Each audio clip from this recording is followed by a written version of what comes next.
আমি আগের দিনের একটা ভিডিওতে তোমাদের বলেছিলাম ট্র্যাডিশনাল শাড়ির সাথে এই ব্রালেটটাই পরে এসেছিলাম, তো কিরম লাগছে। এটা একটা ট্রান্সপারেন্ট স্ট্র্যাপ ব্রালেট, অ্যান্ড এটার সাথে পরেছিলাম ট্র্যাডিশনাল শাড়ি। তো আজকেও সেই একইভাবে এসেছি। না, আজকে দেখাবো এটার সাথে কোন ব্রালেটটা দিয়ে পরলে বেশি ভালো লাগে। Hey guys, good afternoon, welcome to my channel. কেমন আছো তোমরা সবাই? আশা করছি সবাই ভালো আছো, আর তোমাদের ভালোবাসে আমিও ভালো থাকি। সো আজকে আমি তোমাদের সাথে শেয়ার করব যে একটা শাড়িকে কোন ব্রালেট দিয়ে পরলে বেশি ভালো লাগে। সো দেখো, আমি কিন্তু এই আঁচলটাকে অনেকভাবে নিতে পারি। ঠিক বলেছো, একদম ন্যাভেল শো করছি বলে আমি আঁচলটাকে এরকম ভাবে নিচ্ছি। সো এরকম ভাবে আমি শাড়িটা পরতে পারি। দেখো, একটা ট্রান্সপারেন্ট ব্রালেট দিয়ে আমি কিন্তু শাড়িটাকে এরকম ভাবেই পরেছি। অ্যান্ড পরে কেমন লাগছে তো আমাকে অবশ্যই তোমরা সেটা বলবে। আর আরেকটা কথা বলি যে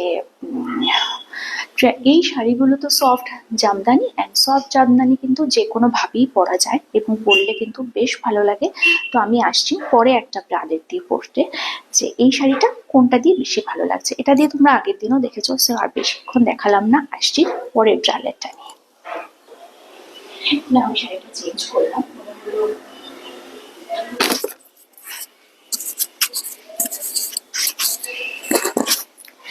সরি বন্ধুরা, মাইক্রোফোনটা লাগাইনি, সেই কারণে হয়তো কিছু শুনতে পাচ্ছিলে না। ওই শাড়িটা চেঞ্জ করলাম অ্যান্ড পরে নিলাম এই শাড়িটা। আর এই শাড়িটার সাথে আমি পরে নিয়েছি এরকম টাইপের একটা ব্রালেট। সো এরকম একটা ব্রালেট আমি পরে নিয়েছি, অ্যান্ড এই ব্রালেটটা কিরম লাগছে এই শাড়িটার সাথে পরে। আর মনে হলো এটার সাথে একটু এরকম গয়না পরে নি। হ্যাঁ, একটা কথা বলে দিই, এটার সাথে হয়তো এটার কালারটা ম্যাচ হয়নি, তোমরা সেটা দেখতেই পাচ্ছ, কালার ম্যাচ হয়নি, একদমই হয়নি। বাট আমার মনে হলো যে এরম ভাবে পরাই যায়।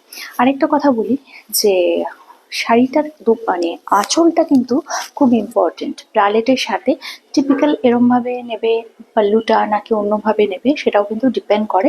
যদি মনে হয় উপরে একটা কিছু কভার করে নেবে, সেটা লং শ্রাগ হোক বা কোনো জ্যাকেট হোক, তাহলে কিন্তু অন্যভাবেও নিতে পারো। তো সেটা নিলে কিরম ভাবে নেবে দোপাট্টাটা, সেটাও একবার তোমাদের সাথে শেয়ার করছি। দেখো, আমি যদি মনে করি যে উপরে একটা জ্যাকেট নেবো, উপরে একটা জ্যাকেট নেবো, সো আমি তাদের ক্ষেত্রে এরকমভাবেও করতে পারি। উপরে জ্যাকেটটাকে আমি এরকমভাবেও নিয়ে নিতে পারি। দেখো, যে কোনো স্টাইল কিন্তু করার জন্য খুব বেশি জিনিসপত্র লাগে বলে আমার মনে হয় না। ভালো রয়েছে, একটু কনফিডেন্স থাকলে কিন্তু স্টাইলটা করা যায়। এই যে আমরা স্টাইলটা করি, এটার জন্য কিন্তু খুব বেশি কসরত, খুব বেশি কি বলবো যে জিনিসপত্র প্রয়োজন। আমার এটা না হলে হবে না স্টাইল, ওটা না হলে হবে না স্টাইল, এরকম কিন্তু একেবারেই করার দরকার নেই। আমি এটাকে এরকম ক্লিয়ার করতে পারি। যে জিন্সের জ্যাকেটের ব্যাপারে আমাকে একজন কমেন্ট করেছে যে ওভারসাইজ জিন্সের জ্যাকেট কি ভালো লাগে। দেখো, সবটাই ডিপেন্ড করে ক্যারি করার উপর। তুমি কিভাবে ক্যারি করছো, কতটা ক্যারি করতে পারছো, সেটাই ডিপেন্ড করে। সে তুমি জিন্সের জ্যাকেট যেরকমই পরো না কেন, ওভারসাইজও করতে পারো, ফিটিংসও করতে পারো, তো যেহেতু তুমি পরে অভ্যস্ত। অ্যান্ড আমি আজকে এরকম ব্র্যান্ডেটের উপর এরকম একটা জিন্সের জ্যাকেট পরে নিয়েছি। দেখো, জ্যাকেটটাকে আমি এরকম ভাবেও রাখতে পারি, আবার এরকম ভাবেও পরতে পারি। এটা ডিপেন্ড করে যে আমরা কিভাবে পরবো। শীতকালে যদি ব্র্যান্ডেটের ওপর মনে হয় যে কিছু পরতে হবে, তাহলে কিন্তু অবশ্যই জিন্সের জ্যাকেট পরাই যায়। অ্যান্ড ওভারসাইজ জিন্সের জ্যাকেট ডিপেন্ড করে ক্যারি করার উপরে।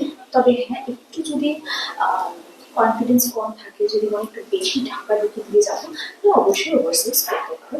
তবে এখন তো সব বয়সে সব কিছু পরে, ডিপেন্ড করে ক্যারি করার উপরে। আবারও বলছি, সো ব্রালেট দিয়ে যদি আমি নর্মাল পাল্লু দিই, তাহলে সেটা জ্যাকেট নেবার দরকার নেই। যদি পাল্লুটা এমন ভাবে নিই, তাহলে অবশ্যই আমি একটা জ্যাকেট আমি নিয়ে নিতেই পারি। কালকে আসবে একটা নতুন ভিডিও নিয়ে, বলার খুব ডিস্টার্ব করছে, কাশি আসতে পারবো। কালকে আসবে একটা নতুন ভিডিও নিয়ে, ততক্ষণের জন্য